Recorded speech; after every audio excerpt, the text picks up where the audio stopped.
चलिए शुरू किया जाए। आज थोड़ा लेट हो गया है, माफ़ी चाहते हैं इसके लिए, लेकिन टाइम का ध्यान रखा जाएगा क्योंकि 1 महीने बाद क्लास खुला है और हम घर से आए इसीलिए थोड़ा लेट हो गया। तो आप सभी लोग सीटेट का तैयारी करने हमारे यहाँ पहुँचे हुए हैं। और पहली बात की ये है कि पिछले 8 साल के एक्सपीरियंस में सबसे पहले मैं अपने बारे में थोड़ा बहुत बता देता हूँ। मेरा नाम आदित्य कुमार हुआ। मैं इस कोचिंग का संस्थापक हूँ। 2017 में ये कोचिंग स्थापित हुआ था और 2017 से आज 2026 चल रहा है। लगभग 9 साल का ये सफ़र है। 9 साल में हमारे यहाँ से हजारों बच्चे सीटेट पास किए और सैकड़ों बच्चों शिक्षक बने। अभी वर्तमान की मैं आपको बात बता दूं तो पूर्वी चंपारण का कोई ऐसा ब्लॉक नहीं होगा जहां यहाँ से पढ़े लोग नहीं हैं। आप लोग भी आए होंगे तो किसी न किसी माध्यम से आए होंगे। हमारा बैनर पोस्टर आपको कहीं नहीं देखा होगा क्योंकि हम शुरू से बताते हैं कि हम बैनर पोस्टर पर काम नहीं करते हैं। हम बच्चा को क्वालिटी एजुकेशन देते हैं, गुणवत्तापूर्ण शिक्षा। और आपको कोई भी बच्चा जब हमारे यहाँ पढ़ा होगा वो आपको सजेस्ट किया होगा कि वहाँ पर जा करके पढ़ो, और इसी माध्यम से आप मेरे पास में पहुँचे हुए हैं। तो हमारा पूरा का पूरा फोकस जो रहेगा अपने इस अवधि के दौरान, वो पूरी तरह से एक अच्छा एजुकेशन आपको कैसे दिया जाए कि एक बार में सीटेट आपका क्लियर हो जाए, है ना। आप लोगों में से कोई इस साल एग्जाम दिए हैं? एग्जाम दिए हैं आप लोग? एग्जाम दिए हैं? अच्छा ठीक है, कोई बात नहीं। देखिए, तो सवाल ये है कि किसी भी परीक्षा को पास करने के लिए आपको सबसे पहले जरूरी होता है कि उसका सिलेबस जानिए। क्या चीज हमको पढ़ना है और क्या नहीं पढ़ना है। क्योंकि मुझे ऐसा लगता है कि मेरा जो पूर्व का अनुभव है उससे हमको पता चलता है कि सीटेट की तैयारी करने वाले 50% ऐसे छात्र हैं जिनको वही पता नहीं होता कि हमसे पूछेगा क्या सीटेट, है ना। सिलेबस उसको पता नहीं होता। बस सीधे सोचा कि हिंदी 30 नंबर का पूछेगा, हिंदी पढ़ना चालू किया। ईवीएस 30 नंबर का पूछेगा, ईवीएस पढ़ना चालू किया। बट मुझे ऐसा लगता है कि जब तक आप सीटेट का सिलेबस को नहीं समझेंगे तब तक आप उस पायदान तक नहीं पहुंच पाएंगे जहां आप पहुंचना चाहते, है ना। तो सिलेबस की जानकारी आपके पास बहुत जरूरी है कि क्या हमको पढ़ना है। सब्जेक्ट की बात हम केवल नहीं कर रहे। सब्जेक्ट में आपको भी पता होगा कि हमको कौन कौन सा सब्जेक्ट कितना नंबर का पढ़ना है, ये तो मुझे पता है। लेकिन उस सब्जेक्ट के अंदर में कौन कौन सा चीज हमको छोड़ना है और कौन कौन सी चीज हमको पढ़ना है। कहने के लिए मैथ की अगर बात करें तो मैथ में तो लगभग 40-50 टॉपिक है, तो क्या उन सब टॉपिक को पढ़ना है? नहीं।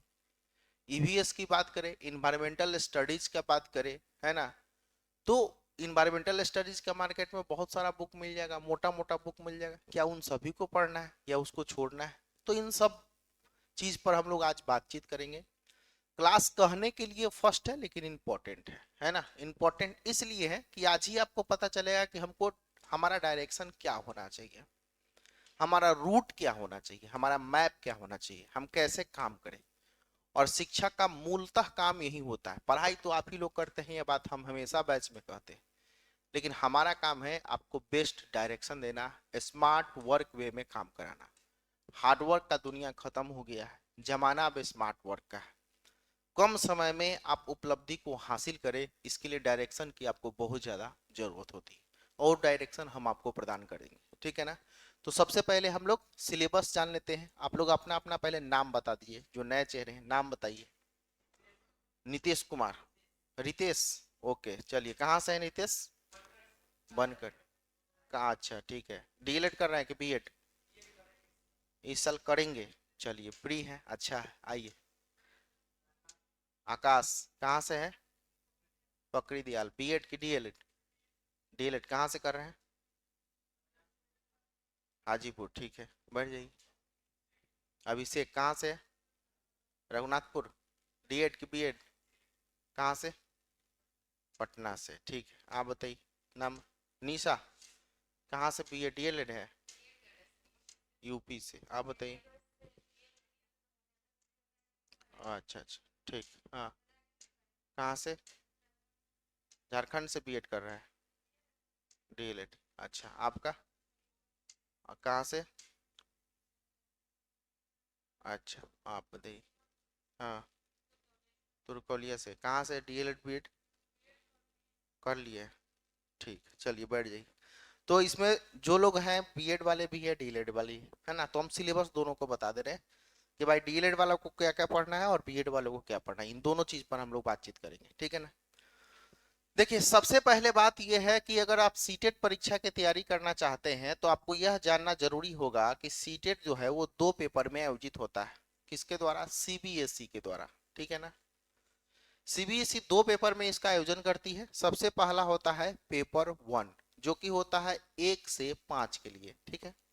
और एक होता है हमारा पेपर 2, जो कि होता है 6 से 8 क्लास के लिए। अगर आप 6 to 8 में टीचर बनना चाहते हैं तो आपको पेपर 2 क्वालिफाई करना होगा। अगर आप 1 से 5 क्लास में टीचर बनना चाहते हैं तो आपको पेपर 1 क्वालिफाई करना होगा, ठीक है ना। पेपर 1 का सिलेबस क्या है इसके बारे में थोड़ा समझने का हम प्रयास करते हैं। देखिए पेपर 1 में ना सबसे पहले आपसे पूछेगा सीडीपी, जो कि होता है टोटल 30 नंबर का, है ना। उसके बाद में आपसे पूछेगा हिंदी, हिंदी जो कि होता है कितने नंबर का? 30 नंबर का, है ना। उसके बाद आपसे पूछेगा ईवीएस, इन्वायरमेंटल स्टडीज, वो भी पूछेगा कितने नंबर का? 30 नंबर का। और उसके बाद में ईवीएस के बाद में आपसे पूछेगा लैंग्वेज 1 के रूप में, है ना। लैंग्वेज 1 के रूप में यहाँ पर हिंदी जो था ये लैंग्वेज 1 ही था। फिर उसके बाद में आपसे पूछेगा मैथ, मैथ आपसे पूछेगा कितने नंबर का? 30 नंबर का, ठीक। 120 नंबर हो गया।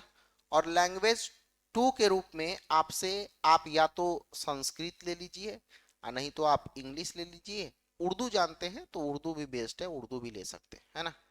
ये आपको टोटल पूछेगा 30 नंबर का। कुल मिलाकर के 150 मार्क्स का आपका एग्जाम होगा पेपर 1 में, ठीक है ना। पेपर 2 की जहां तक बात करें तो पेपर 2 में भी थोड़ा सा समझ लीजिए।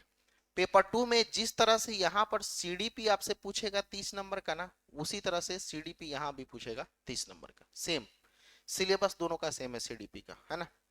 उसके बाद में यहाँ पर भी हिंदी आपसे पूछा जाएगा कितने नंबर का? 30 नंबर का, है ना, लैंग्वेज 1 के रूप में। और उसके बाद में लैंग्वेज 2 के रूप में वही बात है, संस्कृत लीजिए या फिर इंग्लिश लीजिए या फिर उर्दू लीजिए, ये भी आपसे पूछा जाएगा कितना नंबर का? 30 नंबर का, है ना। अब यहाँ पर स्नातक स्तर पर आपने कौन से विषय को पढ़ा है ये इंपॉर्टेंट हो जाता है। अगर आपने ग्रेजुएशन साइंस से किया है तो आपसे साइंस पूछेगा 60 नंबर का। अगर आपने ग्रेजुएशन आर्ट्स से किया है तो आपसे आर्ट्स पूछेगा 60 नंबर का, मतलब सोशल साइंस जिसको कहते हैं। दोनों को हम रखते हैं। अगर आप साइंस वाले स्टूडेंट हैं तो साइंस पूछेगा, अगर आप एसएसटी वाले स्टूडेंट हैं तो आपसे एसएसटी पूछेगा कितने नंबर का? 60 नंबर का। टोटल मिलाकर हो जाएगा ये भी 150 मार्क्स, ठीक है ना। अब जरूरी बात यह है कि 150 नंबर में आपको कितना नंबर लेकर आना है पास होने के लिए।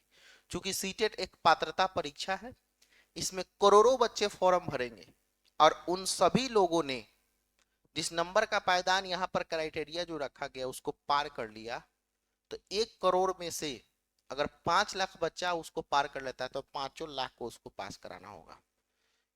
जबकि अन्य प्रतियोगी परीक्षा में ऐसा नहीं होता है। प्रतियोगी परीक्षा में कट ऑफ किसके ऊपर डिपेंड करता है? सीट के ऊपर, बच्चों की संख्या के ऊपर, क्वेश्चन के स्तर के ऊपर, टफ है, कठिन है या आसान है उसके ऊपर भी डिपेंड कर। लेकिन इसका ऐसा कोई फंडा नहीं है क्योंकि ये पात्रता परीक्षा है।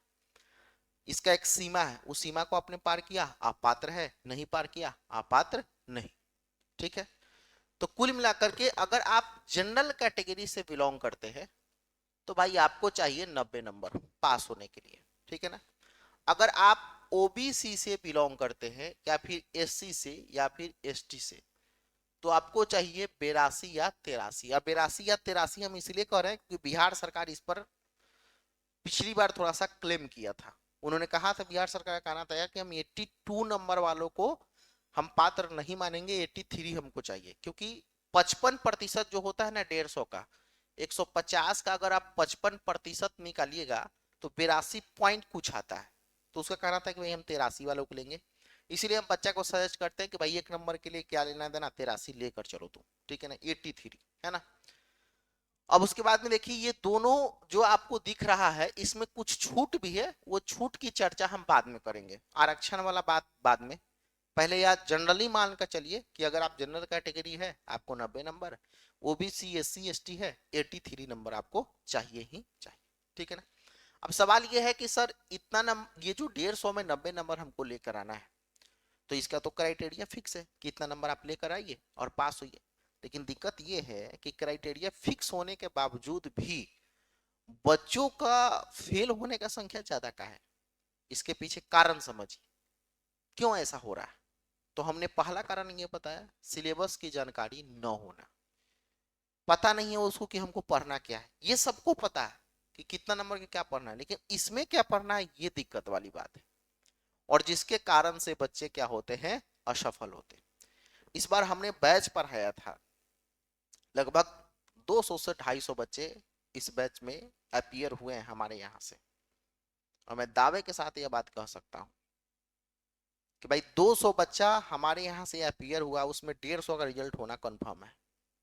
इसलिए क्योंकि उसको एकदम सिलेबस के अकॉर्डिंग हमने चीजें पढ़ा था। जो चीजें पढ़ाया वही चीजें परीक्षा में पैटर्न बदलकर पूछा गया। टाइम टेकन थोड़ा सवाल था, जो कि हम बार बार कहते थे कि सीटेट ऐसा परीक्षा है कि आपका टाइम कंज्यूम करेगा ही करेगा। वो आप जानिएगा उसे कि वो हमसे सीधा सवाल पूछते तो वो सीधा सवाल कभी नहीं पूछता। अब जो बच्चा टाइम को मैनेज कर लिया इस बार के परीक्षा में, उसका रिजल्ट हो जाएगा। टाइम के मैनेज में बहुत सारे बच्चे गड़बड़ाए हुए हैं। गड़बड़ने होने का मतलब क्या कि 150 क्वेश्चन तक वो पहुंच ही नहीं पाए। पता चला कि 120 तक बनाया, उसका टाइम हो गया। 130 तक बनाया, टाइम हो गया। तो उसके पीछे और कारण है, सेट प्रैक्टिस अच्छा से ना होना। सेट प्रैक्टिस आपको टाइम को मैनेज करता है।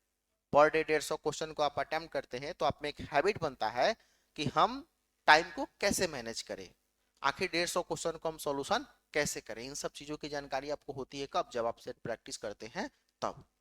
हमारे यहाँ सब व्यवस्था आपको मिल जाएगा, सेट प्रैक्टिस वगैरह सब होता है, ठीक है ना। अब देखिए हम लोग बात करते हैं किस पर, सिलेबस पर। देखिए सीटेट ना दो टाइप का सवाल आपसे पूछेगा। क्या क्या पूछेगा इसके बारे में समझो। देखो सीटेट क्वेश्चन जो होता है इसका वो दो टाइप का होता है। एक होता है फैक्ट बेसिस क्वेश्चन और एक होता है कॉन्सेप्ट बेसिस क्वेश्चन। अब ये फैक्ट बेसिस क्या है और कॉन्सेप्ट बेसिस क्या है, दोनों को समझिएगा पहले। फैक्ट बेसिस क्वेश्चन हम क्या, यहाँ बोले ना साइंस वाला में रहेगा मैथ। साइंस वाला जो जिसका साइंस पेपर हो, हाँ, तो साइंस जो रहेगा उसके लिए मैथ रहेगा, एसएसटी वालों के लिए नहीं रहेगा। वो बाद में हम क्लियर कर देते हैं, है ना। अब सवाल यह है कि एक होता है फैक्ट बेसिस क्वेश्चन और एक होता है concept basis question. Fact basis क्या है, कॉन्सेप्ट बेसिस क्या है, दोनों को समझिए पहले।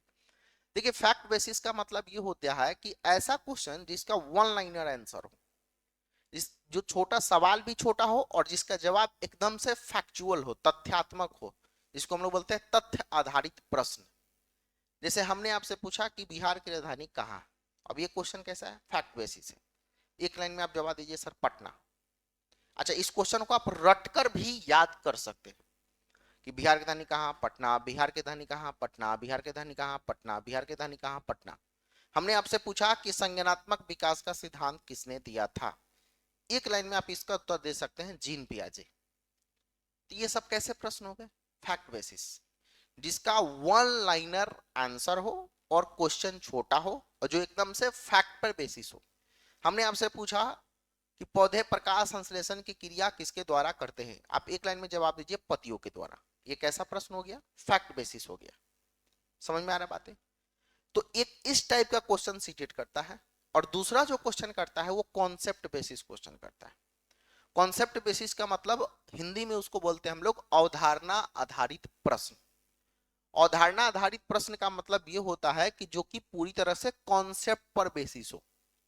वो फैक्ट पे बात नहीं करेगा, फैक्ट जानते हुए भी उस क्वेश्चन को नहीं बना पाइएगा।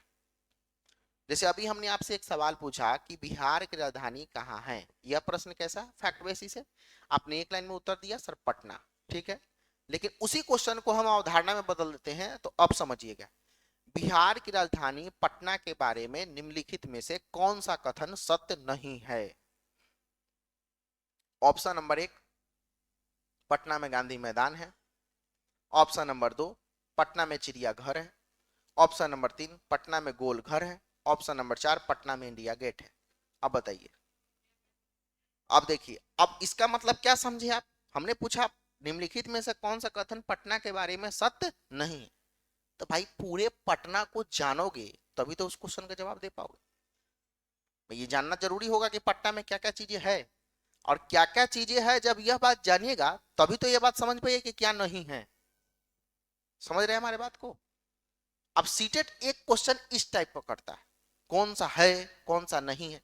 नहीं है तो है वाला जानना जरूरी है, और उसमें है पूछा तो कौन नहीं है ये जानना जरूरी है।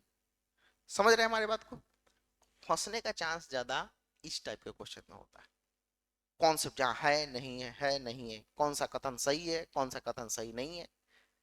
तो भाई इसके लिए जिस तरह से हम आपको एक मोटा मोटी एग्जांपल दिए हैं कि पटना को जानना जरूरी है, उस क्वेश्चन को बनाने के लिए पूरे पटना को जानना जरूरी है, उसी तरह से आपसे सवाल ये भी पूछ देगा कि हमने अभी पूछा कि संज्ञानात्मक विकास का सिद्धांत किसने दिया था, तो आपने एक लाइन में जवाब दिया जीन पियाजे। हमने ये पूछ दिया कि जीन पियाजे के संज्ञानात्मक सिद्धांत के बारे में निम्नलिखित में से कौन सा कथन सत्य है। अब फंस गया, क्योंकि भाई अगर इस तरह के क्वेश्चन को डील करने के लिए आपको पूरा पियाजे पढ़ना होगा, और पियाजे ने जो संज्ञानात्मक विकास का सिद्धांत दिया था, जो कॉग्निटिव डेवलपमेंट थ्योरी दिया था, उस पूरे थ्योरी को जानना होगा, तभी आप पियाजे के उस कॉन्सेप्ट वाले सवाल को बना पाएंगे।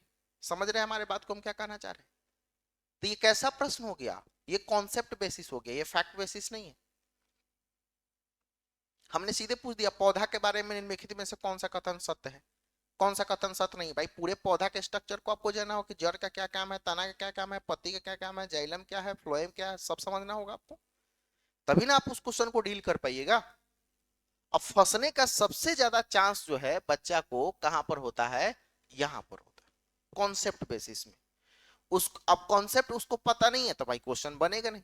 कॉन्सेप्ट पता होने के लिए क्या करना होगा, एक एक टॉपिक के पूरे गहराई को समझना होगा। अगर टॉपिक के गहराई तक आप नहीं पहुंच पा रहे तो भाई साहब ये वाला सवाल आपसे नहीं बनेगा। और इस गहराई को जानने के लिए आपको किसकी सहायता की जरूरत है, टीचर की। ये किताब नहीं करा सकता आपको, क्योंकि किताब में केवल फैक्ट लिखा रहता है, और मनोविज्ञान एक ऐसा चीज है कि जब तक शिक्षक उसको डील न करे तब तक आपके दिमाग में घुसने वाला नहीं। पहली से लेकर के 12वीं क्लास तक आपने इस चीज से बिल्कुल अनजान होंगे आप लोग। आप मनोविज्ञान को, साइकोलॉजी को, बाल विकास को, चाइल्ड डेवलपमेंट को, संज्ञानात्मक विकास को, वाइगोत्स्की को, जीन पियाजे को कभी नहीं पढ़ा होगा। ये पहला ऐसा कोर्स है जिसमें अचानक से आपको ये सब चीज मिला कि वृद्धि क्या है, विकास क्या है, संज्ञानात्मक विकास का सिद्धांत क्या है, सामाजिक सांस्कृतिक सिद्धांत क्या है, सोशल कल्चर थ्योरी क्या है, मोरल डेवलपमेंट क्या है, फिजिकल डेवलपमेंट क्या है। ये सब चीजें आपको जानने को समझने को कहाँ मिला, डायरेक्ट बीएड या डीएलएड। स्वाभाविक सी बात है कष्ट तो होगा थोड़ा सा, क्योंकि आपने पहले से आप पहले से बिल्कुल अपरिचित है इस विषय से। तो परिचय करवाने के लिए शिक्षक की जरूरत है, उसको जानना होगा कि हाँ ये चीज होता क्या है, और वो शिक्षक अच्छे तरीके से आपके सामने डील कर सकते हैं। तो आपने समझा कि क्वेश्चन कितने नंबर का पूछा जाता है, फैक्ट वाला कॉन्सेप्ट। दो टाइप का क्वेश्चन है, एक कॉन्सेप्ट एक फैक्ट। अब यह जानना जरूरी है कि कॉन्सेप्ट वाला क्वेश्चन सर कितना नंबर का आता है और फैक्ट वाला कितना नंबर का आता है, ये भी जाना। 150 में 150 क्वेश्चन है ना, तो 150 में फैक्ट वाला कितना है, कॉन्सेप्ट वाला कितना है, ये समझिए, ठीक है ना। तो सबसे पहले हम लोग बात कर लेते हैं किस पर। देखो यहां पर आपको जो सीडीपी दिख रहा है ना, तो जहां पर हम सी लिखेंगे ना तो समझ लेना कि पूरा का पूरा कॉन्सेप्ट वाला है। तो सीडीपी मानकर चलो कि पूरा का पूरा कॉन्सेप्ट बेसिस क्वेश्चन ही करता है, ठीक है। अब यहां पर हिंदी देखो, अब जैसे ही बच्चा देखा कि हिंदी 30 नंबर का पूछने वाला है, तो भाई मार्केट से मोटा मोटा व्याकरण का किताब खरीद के लाया, है ना। और उसमें पर्यायवाची शब्द से लेकर के उल्टा शब्द, सीधा शब्द, है ना, संज्ञा हो गया, सर्वनाम हो गया, संधि हो गया, समास हो गया, सारा टॉपिक को रटना बच्चा वहां पर चालू करते हैं, जो पूरी तरह से अनर्थ है। भाई आपका ट्रैक गड़बड़ा रहा है। अगर सीटेट में हिंदी का मतलब ये नहीं होता कि केवल व्याकरण रटना चालू कर दो। बच्चा के पर्यायवाची भी पढ़ लिया, मुहावरा भी पढ़ लिया, उल्टा शब्द पढ़ लिया, सीधा शब्द पढ़ लिया जिसको विलोम कहते हैं, विलोम शब्द पढ़ लिया, अलंकार पढ़ लिया, समास पढ़ लिया, संधि पढ़ लिया, सब कुछ पढ़ लिया। अब परीक्षा में गया, उसको लगा कि भाई तैयारी तो मेरा एकदम फिट फाट है, पूरा व्याकरण रट्टा मार के है, और व्याकरण से सवाल कितना 30 में 2 नंबर का। भाई तुम फंस गए वहीं पे, क्योंकि जिस चीज को तुमने पढ़ा था वहां से सवाल कितने नंबर का है, 2 नंबर का। फंसना तो तय है आपका 100%, क्योंकि आपने जाना ही नहीं कि हिंदी में पढ़ना क्या है। भाई हिंदी में केवल व्याकरण नहीं पढ़ना है, पहले हिंदी को समझो कि हिंदी में हमको क्या पढ़ना है और क्या छोड़ना है। हिंदी में आपको बता देते हैं कि इसमें 2 कैटेगराइजेशन हम करेंगे, एक होगा हमारा फैक्ट बेसिस और एक होगा कॉन्सेप्ट बेसिस, जहां पर एफ लिखेंगे फैक्ट, सी लिखेंगे कॉन्सेप्ट। फैक्ट बेसिस का जो क्वेश्चन होगा वो टोटल 15 नंबर का सवाल आपसे पूछेगा, और जो कॉन्सेप्ट बेसिस का क्वेश्चन होगा वो कितने नंबर का पूछेगा, 15 नंबर का। और ये कॉन्सेप्ट बेसिस वाला जो 15 नंबर है, इसको बोलते हैं हम लोग हिंदी पेडागोजी, जिसको बोलते हैं भाषा शिक्षण, लैंग्वेज पेडागोजी। समझ रहे बात को। और बाकी ये जो फैक्ट वाला 15 नंबर दिख रहा है, तो इसमें भी 2 कैटेगराइजेशन, 8 नंबर का आपसे पूछेगा गद्य और 7 नंबर का आपसे पूछेगा पद। गद्य इसको कहानी पढ़ के उसका उत्तर प्रदान करना है, और पद कवि का भाव है, उस भाव को पढ़ने के बाद उससे संबंधित सवालों का जवाब आपको देना। व्याकरण कहाँ है भाई, थोड़ा दिखाओ हमको, व्याकरण कहीं दिख रहा है आपको? नहीं। ये पेडागोजी जो है वो पूरा का पूरा व्याकरण है ही नहीं, इसमें तो व्याकरण 0/सन्नाटा। अब यहां पर जो आपको दिख रहा है व्याकरण, इस 8, 7, 15 नंबर में ही 2-3 नंबर व्याकरण छुपा हुआ है। गद्य में 1-2 नंबर के व्याकरण पूछ लेता है, और पद में 1-2 नंबर के व्याकरण, मैक्सिमम 3 नंबर बहुत हो गया। तो 3 नंबर के लिए पूरा किताब पढ़ने की क्या जरूरत है? सवाल ये है, फंस तो आप वहीं पर रहे। आपने हार्डवर्क तो किया, बट स्मार्ट वर्क आपके पास नहीं है। जिस चीज को नहीं पढ़ना था उस चीज को आपने पढ़ा, तो गलती तो होगा आपसे। अब उस 3 नंबर को गेन करने के लिए क्या करना होगा, 3 टॉपिक पढ़ना होगा, एगो संधि, एगो समास, एगो अलंकार, और एक और टॉपिक है व्याकरण की संरचना के बारे में, स्वर वर्ण व्यंजन वर्ण ये सब के बारे में। बस 4 टॉपिक पढ़ो, काम खत्म, 3 नंबर का सवाल वहां से आ जाएगा। ठीक है। लेकिन मूलतः अगर आपको 30 नंबर में 28 नंबर लेकर आना है, 25 नंबर लेकर आना है हिंदी में, तो सबसे ज्यादा जरूरी कौन है, पेडागोजी, हिंदी पेडागोजी। अब इसमें क्या सवाल पूछेगा, कहेगा 5वीं क्लास के बच्चा को क ख आप कैसे सिखाइएगा मास्टर साहब। अब इस तरह का सवाल आ गया। 8वीं क्लास के बच्चा को व्याकरण कैसे सिखाइएगा, इस तरह का सवाल। भाषा कौशल से आप क्या समझते हैं, what is language skill, language skill के कितने टाइप होते हैं, भाषा कौशल के कितने प्रकार होते हैं, लिसनिंग स्किल किसे कहते हैं, भाषा कैसे नियमबद्ध प्रक्रिया है। अब बताइए, कहीं व्याकरण आपको दिख रहा है? जो सवाल हमने अभी बोला, क्या ये व्याकरण में पढ़ना है? नहीं पढ़ना है। कहाँ पढ़ना है, पेडागोजी में पढ़ना है। तो हिंदी के नाम पर केवल व्याकरण मत पढ़िए, हिंदी के नाम पर उसमें पेडागोजी है, जिसको समझना और जानना आपके लिए क्या है, जरूरी है। आ रही बात समझ में? अब उसी तरह से ईवीएस का देख लो, ईवीएस में भी 2 पार्ट इसी तरह से बटा हुआ रहेगा। एक रहेगा 15 नंबर का आपका फैक्ट, और 15 नंबर का रहेगा कॉन्सेप्ट। अब जैसे ही बच्चा ईवीएस देखा, ईवीएस इन्वायरमेंटल स्टडी, भाई मोटा मोटा किताब खरीद के लाओ, इकोलॉजिकल सिस्टम से लेकर के पूरा पारिस्थितिकी तंत्र पढ़ गया बच्चा, है ना। अब पूरे पारिस्थितिकी तंत्र को पढ़ने के बाद में सवाल कितना नंबर का, उस मोटी किताब से 2 नंबर का। फंसना तो तय है। अब यहां पर जो सवाल पूछता है, इसका अपना एक सिलेबस है कि हम कहां से सवाल पूछेंगे। हम कभी कभी क्लास में पढ़ाते हैं, बच्चा को तो विश्वास नहीं होता है कि सर ये भी सवाल पूछ सकता है, कह रहे पूछा इस बार फिर से, जो पढ़ा होगा बच्चा वो जान रहा होगा।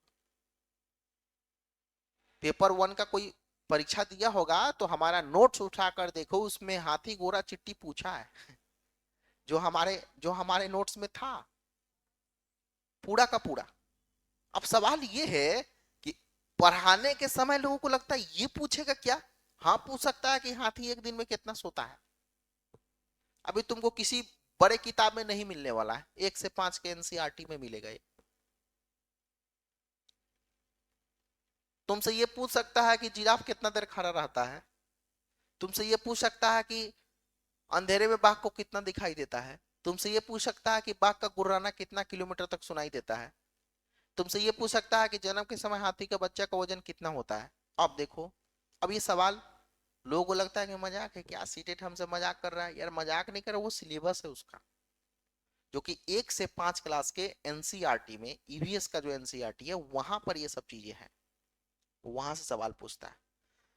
तो यहां पर समझिए फैक्ट जो है ना, ये फैक्ट में फिर वही करेगा क्या कि वन लाइनर सवाल पूछेगा। और फिर से यहां पर ईवीएस का जो सी आपको दिखाई दे रहा है, ये कॉन्सेप्ट बेसिस हो गया। अब जिसको हम लोग बोलेंगे क्या, ईवीएस पेडागोजी, जिसको बोलेंगे पर्यावरण शिक्षा शास्त्र। अब पर्यावरण शिक्षा शास्त्र में क्या पूछेगा भाई, पूछेगा ये कि क्लास तीसरी के बच्चा को पौधे नामक टॉपिक की जानकारी आप कैसे देंगे। क्लास 5वीं के बच्चा को आप ईवीएस का ज्ञान कैसे देंगे। ईवीएस के बारे में निम्नलिखित में से कौन सा कथन सत्य है। अब इस टाइप का सवाल, अब ये कैसा सवाल हो गया, ये लॉजिकल सवाल हो गया, पेडागोजिकल सवाल हो गया, साइकोलॉजिकल सवाल हो गया, मनोवैज्ञानिक प्रश्न हो गया है। इसी को हम नाम देते हैं पेडागोजी। तो ईवीएस में भी देखो, कहने के लिए ईवीएस 30 नंबर, लेकिन ईवीएस 30 नंबर है ही नहीं, 15 नंबर है मात्र। 15 नंबर का पूरा क्या है आपके लिए, पेडागोजी, जो आपको जानना जरूरी है। समझ रहे हैं हमारे बात को। तो कुल मिलाकर के यहां पर भी पेडागोजी आपसे पूछ दिया कितना नंबर का, 15 नंबर का। और फैक्ट आपसे पूछा कितना नंबर का, 15 नंबर का। सब में दो दो भाग बट रहा है ना, समझ रहे बात को। मैथ में देख लीजिए, मैथ में भी सेम कंडीशन है। मैथ जैसे ही देखा, मैथ अरे सवाल उठा के बनाना चालू कर दिया, एकदम नंबर सिस्टम से लेकर लाभ हानि परसेंटेज फलना चिल्ला, टाइम एंड वर्क से लेकर के नाव चाल दूरी पाइप टंकी सब खत्म। उसको ऐसा लग रहा है कि भैया अब मैथ में हमको कौन हरा पाए। तुम सबसे पहले हारोगे। जिस बच्चा का पूरा आरएस अग्रवाल खत्म हो गया है, आरएस अग्रवाल पर पूरा पकड़ है, मैं दावे के साथ इस बात को कह सकता हूं कि सीटेट के मैथ में वो 5 नंबर से ज्यादा नहीं ला सकता। क्यों, ऐसा क्यों हुआ, क्योंकि आरएस अग्रवाल में जो दिया है ना, वो यहाँ है ही नहीं, पूछता, यहाँ पूछता ही नहीं। यहाँ का मैथ का सिस्टम अलग है भाई, यहाँ तरीका अलग है। यहाँ पैटर्न पूछेगा, यहाँ संकेत पूछेगा, यहाँ इंडिकेशन पूछेगा, यहाँ पर टीएलएम पूछेगा, यहाँ गणित शिक्षण पूछेगा। यहाँ पूछेगा कि 5वीं क्लास को जोड़ घटाव कैसे सिखाइएगा मास्टर साहब। यहाँ ये पूछेगा कि 8वीं क्लास के बच्चा को ज्योमेट्री कैसे सिखाइएगा। यहाँ ये पूछेगा कि वेन हीले का थ्योरी क्या है। यहाँ ये पूछेगा कि वेन हीले का ज्योमेट्रिकल थ्योरी क्या है। यहाँ पर ये पूछेगा कि ब्लूम टैक्सोनॉमी अपने शैक्षिक क्षेत्र को कितने भाग में बांटा था, कॉग्निटिव डोमेन क्या है, अफेक्टिव डोमेन क्या है, साइकोमोटर डोमेन क्या है, ये सब पूछेगा, जो आड़े सवाल में नहीं दिया। कहीं पढ़े आप लोग आड़े सवाल में इस सब चीज को, नहीं ना पढ़े हैं। तो ये माजरा है। तो फिर स्वाभाविक सी बात है, जो बच्चा आड़े सवाल को बनाएगा वो डूबेगा ही, कंफर्म है। क्यों, क्योंकि जिसको तुमने पढ़ा था वो सवाल यहाँ से, वो सवाल यहाँ से आता ही नहीं। सवाल ये, तो हमारे कहने का मतलब ये है कि मैथ भी गया खत्म। अगर आप आरएसपल पढ़े तो मैथ में 15 नंबर का आपसे पूछेगा फैक्ट, और 15 नंबर का आपसे पूछेगा कॉन्सेप्ट। फिर से कॉन्सेप्ट की बात आप कर रहे हैं सर, हाँ, वही कॉन्सेप्ट जिसको हम लोग कह रहे हैं गणित शिक्षा शास्त्र, जिसको हम लोग कह रहे हैं मैथ शिक्षण, जिसको हम लोग बोलेंगे गणित शिक्षण। ये आपसे टोटल कितने नंबर का, 15 नंबर का पूछे। और यहां पर देख लीजिए लैंग्वेज 2 के रूप में संस्कृत, इंग्लिश या उर्दू, तो जिस तरह से कंडीशन यहां पर हिंदी का उसी तरह से इसका। बस यहां पर हिंदी में आप पढ़ेंगे आम, यहां पर संस्कृत में बोलेगा आमरम। हम पढ़ाएंगे आम, इंग्लिश वाला बोलेगा मैंगो। हम पढ़ाएंगे आम, उर्दू में क्या बोलेगा पता नहीं, लेकिन जो भी हो बोलेगा। समझ रहे ना। तो हमारे कहने का मतलब ये है कि अगर आप हिंदी की तैयारी अच्छा से कर रहे हैं ना, तो लैंग्वेज 2 में आपको संस्कृत, इंग्लिश, उर्दू की तैयारी ऑटोमेटिक हो रहा है। क्यों, क्योंकि दोनों का सिलेबस सेम है, बस भाषा का अंतर है। हम आम कहेंगे वो मैंगो कहेगा, हम आम कहेंगे वो आमरम कहेगा, बस इतना ही अंतर है, बाकी कॉन्सेप्ट सेम है। मतलब कुल मिलाकर लैंग्वेज 2 अगर आपका अच्छा तभी हो सकता है जब आप लैंग्वेज 1 पर पकड़ बनाते हैं। अंतर किसका, केवल भाषा का। हम हिंदी में पूछे हैं, वो उर्दू में पूछेगा, वो इंग्लिश में पूछेगा, उसी कॉन्सेप्ट को। हम हिंदी में आपको पढ़ाएंगे भाषा अर्जन, और इंग्लिश में वही पूछेगा लैंग्वेज एक्विजिशन। हम पढ़ाएंगे भाषा अधिगम, वो बोलेगा लैंग्वेज लर्निंग। समझ रहे बात को। तो कुल मिलाकर के यहां पर भी 15 नंबर का आपसे फैक्ट पूछेगा और 15 नंबर का कॉन्सेप्ट, और फिर इस फैक्ट में 8 नंबर का गद और 7 नंबर का क्या रहेगा, पद रहेगा, और फिर 15 नंबर ये क्या पूरा का पूरा क्या हो जाएगा बताइएगा, तो ये हो जाएगा हमारा पेडागोजी। अब आप लोग थोड़ा सा काउंट करके हमको बताइए कि टोटल कॉन्सेप्ट वाले सवालों की संख्या कितनी होगी 150 में, बताइए थोड़ा। तो सबसे पहला बात तो कि हम आपको बता देते हैं, देखिए यहां पर समझिएगा 30 नंबर तो यहां पर डायरेक्ट हमको मिला कॉन्सेप्ट वाला। हिंदी में हमको फिर से 15 नंबर मिला, ठीक है, 30 15 कितना हो गया 45। ईवीएस में हमको कितना मिला 15 नंबर, 45 15 कितना हो गया 60।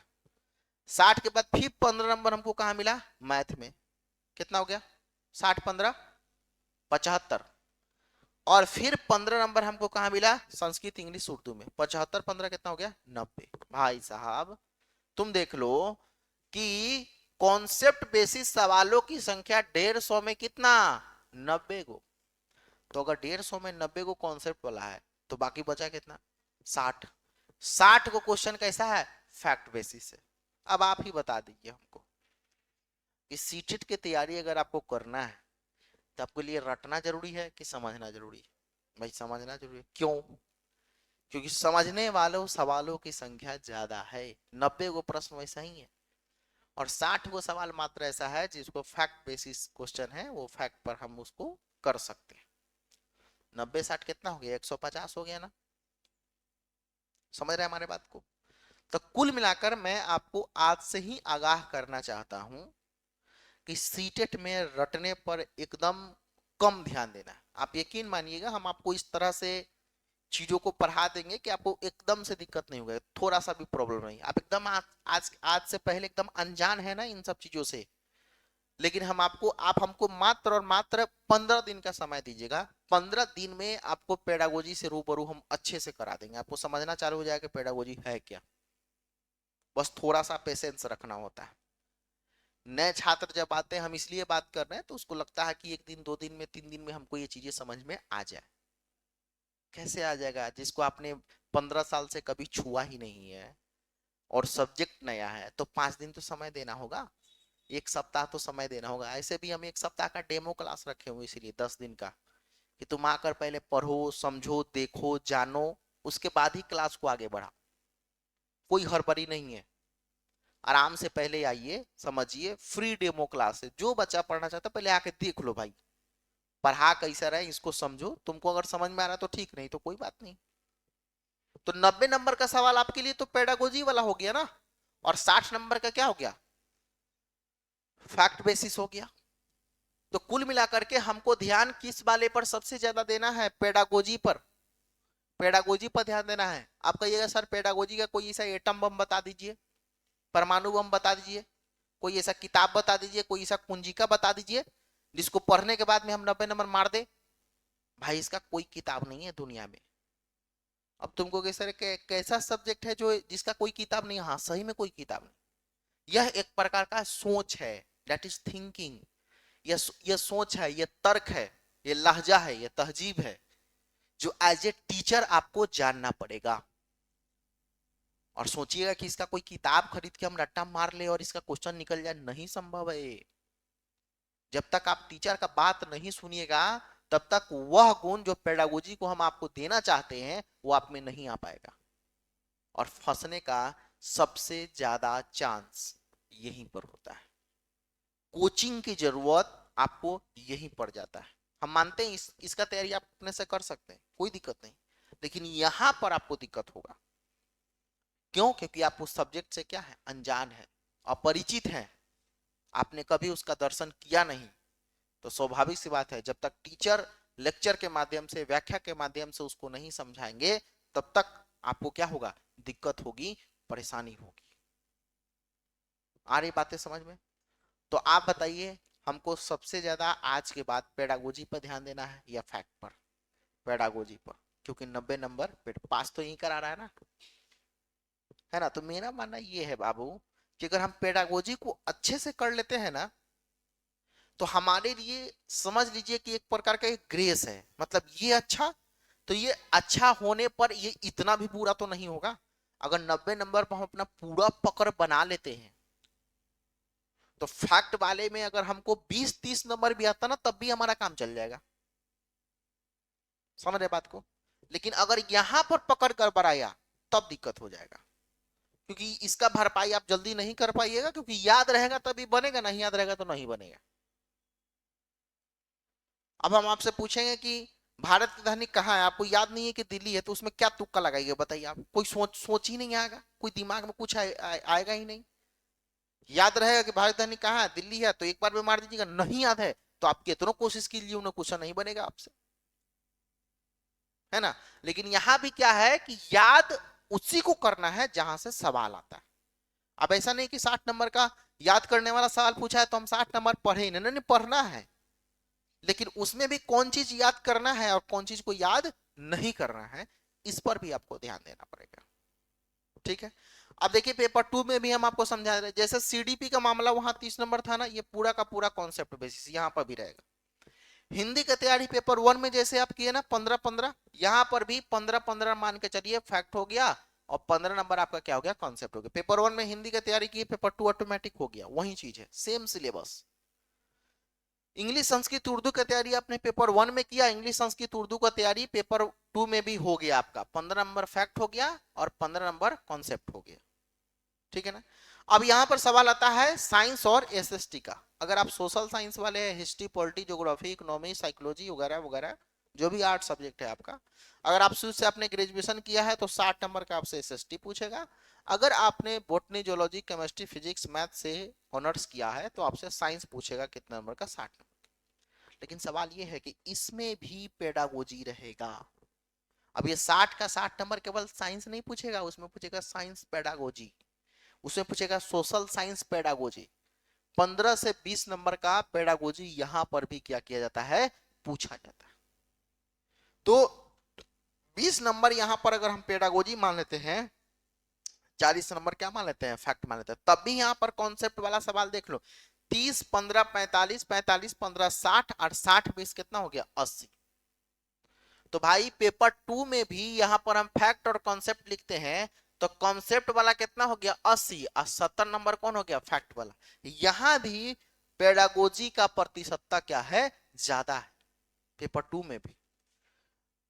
तो मैं आप लोगों को बताना ये चाहता हूं कि चाहे तुम कर रहे हो पेपर 1 की तैयारी या कर रहे हो पेपर 2 की तैयारी, आपको सबसे ज्यादा ध्यान कहां देना है, पेडागोजी पे देना है। क्योंकि दोनों में अधिकतम प्रतिशत के हिसाब से अगर हम देखें तो दोनों में क्या हुआ है, तो सबसे ज्यादा क्वेश्चन कहां से पूछा गया है, पेडागोजी से पूछा गया, शिक्षा शास्त्र से सवाल पूछा गया। आ रही बातें समझ में। अब सवाल ये है कि थोड़ा सा हम आरक्षण पर बात कर लेते हैं, रिजर्वेशन सिस्टम पर, ठीक है ना। देखो सबसे पहली बात यह है कि आप कहिएगा सर इतना बता दिए समझा दिए पढ़ा दिए, आप हमको ये बताइए कि हमको सीटेट पास करने से फायदा क्या होगा।